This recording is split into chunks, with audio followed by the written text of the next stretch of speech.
নমস্কার বন্ধুরা, মালতী কিচেনে তোমাদের সবাইকে স্বাগত। আজ নিয়ে এসেছি কড়াইশুঁটির কচুরি। খুব সহজে, খুব চটজলদিতে এই কড়াইশুঁটির কচুরিটা করা যাবে। সকল বন্ধুদের কাছে আমার অনুরোধ রইল সম্পূর্ণ ভিডিওটা দেখার জন্য। দেখো, প্রথমে কড়াইশুঁটি কচুরি করার জন্য কড়াইশুঁটি তো লাগবে। আর এখানে নিয়েছি এক টুকরো আদা, দুটো কাঁচা লঙ্কা। এখানে তোমরা চাইলে লঙ্কার পরিমাণটা একটু বেশি দিতে পারো।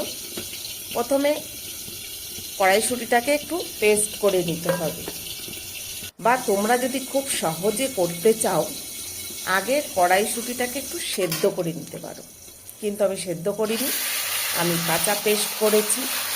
করে কালো জিরে ফোড়ন দিয়ে, তেলের ওপরে কালো জিরে ফোড়ন দিয়ে এখানে কড়াইশুঁটিটা একটু শুকিয়ে নেব, মানে কষিয়ে নেব, যে কাঁচা ভাবটা সেটা চলে যাবে। আর ওই যে বললাম, তোমরা যদি আরও সহজে করতে চাও এখানে সেদ্ধ করে নিয়ে তাহলে আর কড়াইতে দিতে হবে না, একবারে মেখে নেবে। বা যদি পুর ভরে করতে চাও এইভাবেই ঠিক পুরটা বানাতে হবে, রেডিটা করতে হবে, করে তারপরে পুর করতে হবে। যেহেতু আমি বললাম খুব সহজে করছি, খুব তাড়াতাড়ি করছি, সেই কারণে এইভাবেই আমি করছি।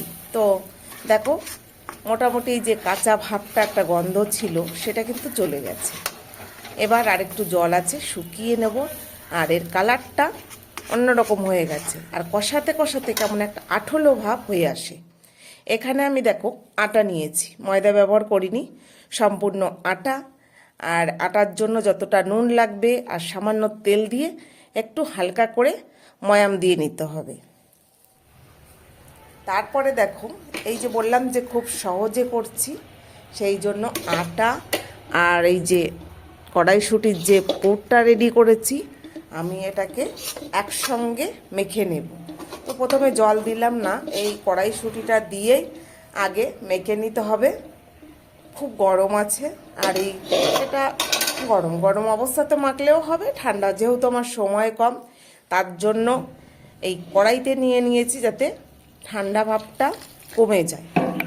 যেহেতু কড়াইশুঁটিটা ঠান্ডা রয়েছে সেই কারণে আমি কড়াইতে একবারে মেখে নিলাম। দেখো, যখনই মাখাটা হবে ঠিক এইভাবে হবে। এদিকে আমি কড়াইতে রিফাইন তেল দিয়ে দিলাম। তারপরে দেখো ঠিক এইভাবেই বেলে নিতে হবে। আর কড়াইশুঁটির কচুরি সবসময়, কড়াইশুঁটির কচুরি বলো, লুচি বাদ দিয়ে যে কোনো জিনিস করতে গেলে আমরা একটু মোটা ভাব রাখি। মোটা ভাবটা রাখলে বেশ ভালোও লাগে, নরমও হয়। আর দেখো কি সুন্দর একদম ফুলকো ফুলকো হয়ে যাচ্ছে। আর এই যে তেলটাও নষ্ট হচ্ছে না। আমরা তো সেইভাবে তৈরি না যে এই যে ভেতরে পুর ভরে নিয়ে করব।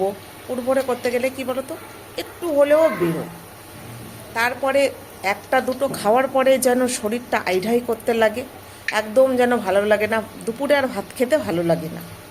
তো যদি এইভাবে করো খুব সহজেই হয়ে যাবে। আর ওই দুপুরে খাওয়া যায় না বললাম আইঢাই করে, এটাও থাকবে না। দেখো, প্রথমে আমি একটা ভেজে নিলাম।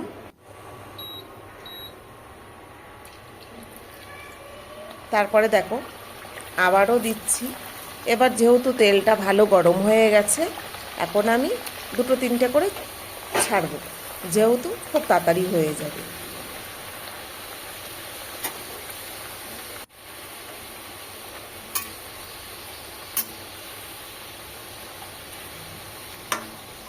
দেখো কত সুন্দর কড়া করে ভেজে নিয়েছি।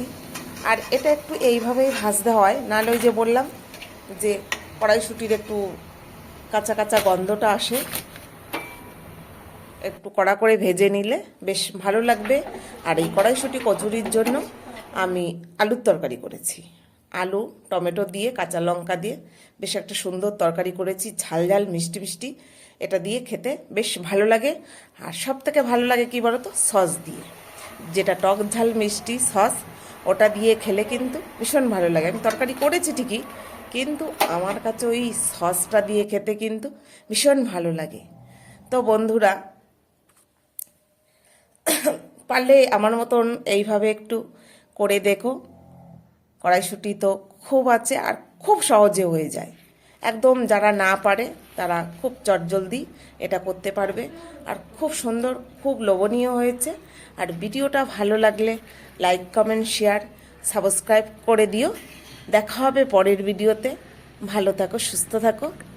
ধন্যবাদ।